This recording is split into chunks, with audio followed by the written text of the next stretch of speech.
Hello, scumbags. Andrew Fantasia here, and we are unleashed. As you can see, I'm not wearing a leash. I am running rampant, wild and free, scattering myself throughout everywhere because I'm that excited. Let's talk about Vanity Fair. Let's talk about this. Guys, the Vanity Fair Star Wars photo shoot just dropped for Rise of Skywalker. We got planet names, we got character names, we got images, all kinds of crazy stuff. I'm about to plots. Let's dive in. Let's talk about these photos. Oh my god. So take a look at this first gorgeous one we have here, and I'm going to read you the captions that have accompanied each one of these photos. So for this one here, Vanity Fair says, Director J.J. Abrams sets up a shot of Daisy Ridley in Jordan's Wadi Rum Desert, the setting for the planet Pasaana. So now we know that this sandy planet we've been watching is neither Jakku nor Tatooine. It is a planet called Pasaana. Now I'm curious, I think that of all the pictures, I feel like this one is the only one that might disappoint fans, and I think it's because of this. I think there are fans out there who really wanted this to be Jakku, and there are fans out there who really wanted this to be Tatooine. Instead, it's Pasaana. What's the deal with Pasaana? What's going on there? What's it all about? Obviously, we're going to find out come December 20th. Are you disappointed that this isn't a familiar planet? Are you disappointed that they just keep adding more instead of going back and visiting some of the other ones? Personally, I'm cool with it. I love learning about new planets in Star Wars. That's like one of my favorite things about Star Wars. I love finding out about new worlds and what they're called and whatnot. It still would have been cool to see Jakku and Tatooine, and if you think we're going to not see an old planet in this movie, don't worry. I am positive we're going to see some world we've seen before. It's going to happen. Trust me. Then we have the covers themselves, the two Vanity Fair covers here. One with Daisy Ridley as Rey in all her white-clothed glory, and she's got her staff. It's so nice to see her holding that staff again. Damn, she looks great. You rock, Daisy. And then the other one's got Adam Driver, Mr. Kylo Ren Solo himself. And his costume, again, has gone through a little bit of changes, but it's mostly the same. It's kind of reminiscent of his costume in The Last Jedi. It's got that kind of samurai sort of cross-hatching across the armor there. And he's still looking fairly grumpy. He is not a happy camper. Look at that face. I mean, that's the face of a man who's willing to let the past die. And I could be wrong, but it looks like if you stick these two together, it makes one picture. Let's try that. Yeah, that works. That is one big picture. Next up, and this one is very exciting, J.J. Abrams alongside stunt coordinator Eunice Huthart directs the Knights of Ren, elite fearsome enforcers of Kylo Ren's dark will. That's them, baby. That's it. We have our confirmation. The Knights of Ren are going to be in this movie. We're going to see them in broad daylight, not just in the rain and darkness. One of them's got, it looks like his hand is just a gun. You look at this guy on the left here. His hand is a gun. I don't see fingers. I just see a gun. Every single one of these dudes looks like an action figure. Especially this guy in the middle with the sunglasses and the cargo shorts. That's an interesting costume choice for a Knight of Ren. I'm really curious to see what his deal is. But now we know from this photograph that the Knights of Ren are going to show up on the planet Pasaana. And it stands to reason, since they're there on Pasaana, that maybe, just maybe, it's one of these Knights of Ren who's piloting that TIE fighter in the first scene of the teaser. Like I said before, we never saw Kylo Ren's face. We never, cut to Mr. Ben Solo flying that ship. It could have been anybody. So I'm of the mind it's a Knight of Ren in there. Now this next photo here might be my favorite of the bunch. I really, I think it is my favorite. I'm just going to go on record and say right now. Vanity Fair reveals Kerry Russell as the masked scoundrel Zori Bliss, seen in the Thieves' Quarter of the snow-dusted world Kijimi. Where do I even start? There's so much to unpack about this caption. So now we know the full name of the character, Zori Bliss. My god, is that ever a cool name. That sounds really cool. Again, she looks like an action figure. She's got these wicked-looking revolvers at her hips. She's like a Western character, and they say she's a masked scoundrel, so maybe she's got some bounty hunting going on. We haven't seen a whole lot of bounty hunters in this new trilogy, so it's nice to kind of know that they're still out there, the Bounty Hunters Union is doing okay for themselves. They're getting work. So apart from the name Zori Bliss, which I absolutely love, and apart from the fact that we now know she is in fact a scoundrel, we also learn that she is in the Thieves' Quarter of the snow-dusted world Kijimi. Again, a new planet, a name to go with that planet. I love when that happens. And aside from Canto Bight, we didn't really see any cities in these new films. And I have a feeling that this city on Kijimi is going to be especially big because it has multiple quarters. This is, in fact, the Thieves' Quarter. So there's a Thieves' Quarter, maybe there's a Baker's Quarter, which probably smells amazing, like fresh baked bread. Maybe there's a red light district. Hello. We don't know. There could be so much going on in this town. I can't wait to see more of it. I'm assuming that this is the town we see in the teaser where that mysterious ship flies in at night and you see just sort of the cityscape in the background. If that's the case, could this be Zori Bliss's ship? And, like some eagle-eyed fans have pointed out, that ship looks a heck of a lot like a certain ship that left Rey behind on Jakku. Did Zori Bliss leave Rey behind on Jakku? I, for one, can't wait to see what Zori Bliss's part to play in all of this is, considering just how stacked this movie's going to be, especially since it's 3 hours and 14 minutes long. What does Zori Bliss have to offer for this plot? I'm really curious to know what she's going to bring to the table. Another character confirmation for you right here. First Order leaders General Hux, played by Domhnall Gleeson, and, drumroll please, Allegiant General Pryde, played by Richard E. Grant, on the bridge of Kylo Ren's destroyer. And Pryde is spelled Pryde. So now we know that Richard E. Grant's character is Allegiant General Pryde. He is a First Order high-ranking officer. It's what we all kind of assumed from the beginning. He had the air of an Imperial officer or First Order officer. Maybe they were trying to throw us off the scent before because the way they were describing his character, they said he was a big deal. He's a spoiler. We can't even say what his name is because it's a huge spoiler. There was some kind of article where Richard E. Grant said he was doing a scene, I think practicing a scene with Daisy or something like that. And when he said his name, people went nuts, or something along those lines. I'm paraphrasing because I can't remember. This came out months ago. But if that's the case, it sounds like they were just trying to throw us off the scent. It sounds like, he's just what we expected. He's an evil military man, Allegiant General Pryde. That's an interesting title, though. Allegiant General. What does that mean?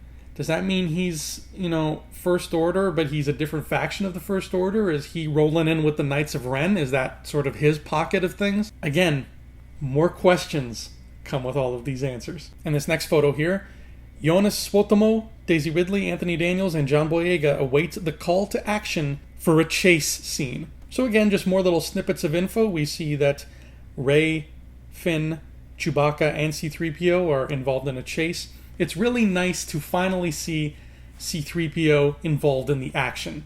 We haven't seen 3PO involved in the action since Attack of the Clones. And that was the only prequel in which he did so. He was always in the action, in the thick of things in the originals, and I missed that. And in the prequels, he was kind of sidelined. Part 1 and Part 3, he was just kind of there being a butler for Shmi or a butler for Padme. And now in the sequels, he was just kind of hanging around with Leia for 7 and 8. So it's great to finally see him out in the field again, doing what he does best, saying, "We're doomed," and telling people the odds. And there's another close-up photo of C-3PO in the desert here. Members of the crew Shade and Shine Daniels, the only cast member to appear in all 9 of the Skywalker films. And it was hard to capture on my screen here, but BB-8 is also in this shot. So we know that BB-8 is also hanging around on this desert planet of Pisana, going on adventures with our crew.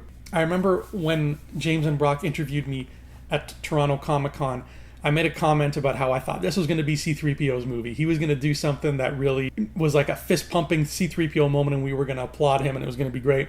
I still stand by that, my friends. I am 100% locking in that prediction. C-3PO is going to rock our worlds on December 20th. Now, this next photo, we have seen traces of them way back in the early days last summer when they showed off some filming production stills. Finn and new ally Janna, played by Naomi Ackie, atop hardy Orbaks, lead the charge against the mechanized forces of the First Order. Now, this planet, I'm assuming that they're on here, is the same planet where the Death Star skeleton is in the trailer. It just looks like it. It's got that cloudy sort of Scotland-looking hill kind of look to it. It's beautiful looking. I want to visit this planet for sure. And we also learn that these horse creatures are called Orbaks. And of course, check out Naomi Ackie. The girl is on fire. She's got that giant bow. That bow is so sweet. I can't wait to see her just rip some fools apart with it. And there's some horseback action going here. It looks a lot cooler than the fathier action, I'll tell you that right now. I really dig the design on these Orbaks. They have these long faces and tusks. You know what? The Orbaks' faces remind me of General Grievous's species, the Kalish. It reminds me of them. I want like a painting of that on my wall. That's great. Speaking of things I want a painting of, oh, here we go. Kylo Ren and Rey battle it out with lightsabers in a stormy confrontation. Their Force connection, what Driver calls their, quote, maybe bond, end quote, will turn out to run even deeper than previously revealed. Again, looks like another planet, a very snowy one.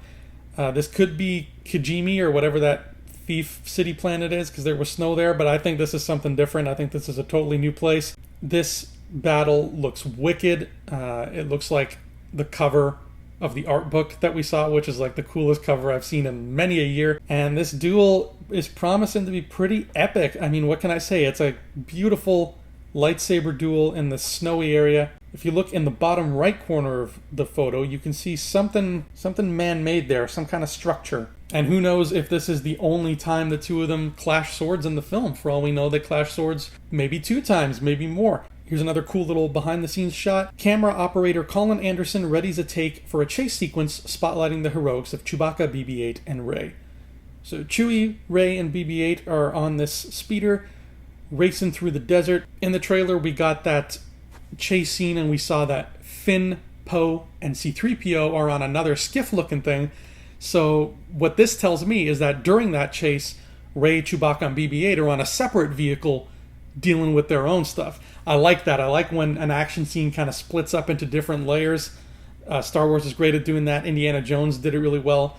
The Hobbit movies actually did it really well. The Pirates movies spectacularly. So it looks like we're getting some real cool swashbuckling fun happening on this desert. Oh, I'm excited. Ooh, here we go. The Millennium Falcon. In a historic reunion, Lando Calrissian retakes the helm of the Millennium Falcon, joined by Poe Dameron, Chewbacca, Dio, and BB-8. Williams says of Lando, he's a survivor. Check this out. Look how gorgeous and colorful this looks. I love the color palette of this movie. Of all 3 of the new trilogy movies, their color palette is just fantastic. Everybody's looking great. I want action figures of them all. Poe looks so cool in his new costume. And there's Dio. You can just make out Dio behind Poe's right arm. I'm really curious about this Dio guy, what his deal is. But it looks like we're getting lots of action with Lando and the Falcon. So we have that to look forward to as well. Now, this is a gorgeous picture. Oh my god. The caption says, Jordanian locals play the Aki Aki, natives of the planet Pasana. And by the way, I should credit all of these photos here, at least all the ones that I'm aware of here, are by Annie Leibovitz. She's the lady you call when you want Star Wars photos. Annie Leibovitz is the queen of Vanity Fair Star Wars photography. Look at that color palette, man. It's gorgeous. No single one of these aliens is wearing the exact same color. Not a single one. You got red, you got reddish orange, you got pure orange, you got yellow, you got gold, you got white, you got pink. This looks so beautiful. As much as I loved Solo, and I really liked Solo, you just didn't see colors like this in Solo, man. Everything was very drab. I'm so happy that Star Wars is going back to its like bright, shiny roots and just giving us a crayon box full of visuals to look at. And then this beautiful image right here. Composer John Williams conducting the Star Wars score, drawing on themes and motifs he has woven across 4 decades. I'm assuming that's the London Symphony Orchestra, because that's who John rolls with. But just check out that giant room. You got that screen back there, and as you can see if you zoom in on that screenshot, that is our dear Carrie Fisher, Princess General Leia Organa, on some kind of jungly world. And that is, at first glance I thought that was just a shot from Force Awakens, but no, that is pure Rise of Skywalker, my friends. She's on some kind of jungle planet. I don't know what she's doing there, but John Williams is making sure we get some Leia music to accompany whatever is happening in that scene. And last but not least, feast your eyes on this. The caption says, Mark Hamill as Luke with R2-D2. Speculation is rampant about who will rise as the Skywalker of the movie's title, and how that choice will reflect the way the world has changed since Star Wars debuted in 1977. I was not expecting any pictures of Luke in this article, to be honest, so it's very nice to see Luke here. It's also so nice to see R2-D2. This whole trilogy in general has been very stingy with the R2-D2. It's so wonderful to see him standing by Luke's side. Now, the question is, what are we looking at here? What is this image? There's fire and smoke and Luke and R2, so immediately our thoughts go to the flashback of when Kylo Ren burned down the Jedi Temple, which makes sense. However, this Luke is the older Luke from Last Jedi. This is not the same Luke that we saw in those flashbacks. That Luke had much shorter hair and a shorter beard. So what's going on here? This is, I think, the most enigmatic of all the images Vanity Fair has given us, because it really doesn't add up to any of the things we would expect to see Luke doing. My money is on some kind of Force vision where he is reliving the events of the temple's burning. Maybe, and this is a stretch, but maybe, let's say Rey is holding the lightsaber again and she has the same vision, except this time the vision is sort of tour guided in a way by Luke's spirit. But because it's in a vision, his spirit looks flesh and blood. It doesn't glow like the Force ghosts usually do.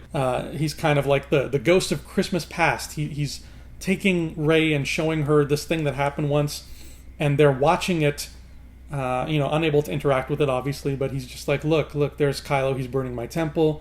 There's the Knights of Ren.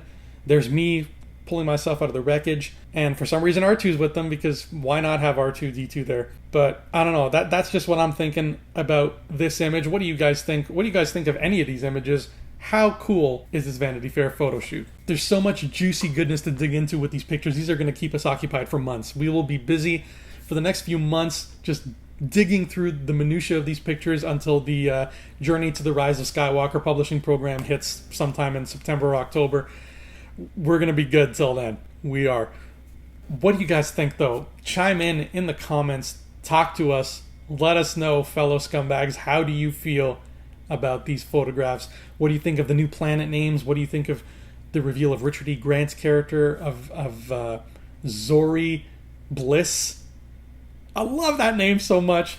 Of Janna and Finn on those Orbaks with the bow. It just looks spectacular. I can't wait for all 3 hours and 46 minutes of The Rise of Skywalker. Anyways, thanks for joining me on this little tour de force of the Vanity Fair pictures. I'm Andrew Fantasia. I will see you again soon, my friends. Until then, may the force of others be with you. Hey scumbags, thanks for watching. Don't forget to give us a thumbs up on our video. As always, please subscribe to our YouTube channel, Rebel Scum Podcast, for all the latest videos.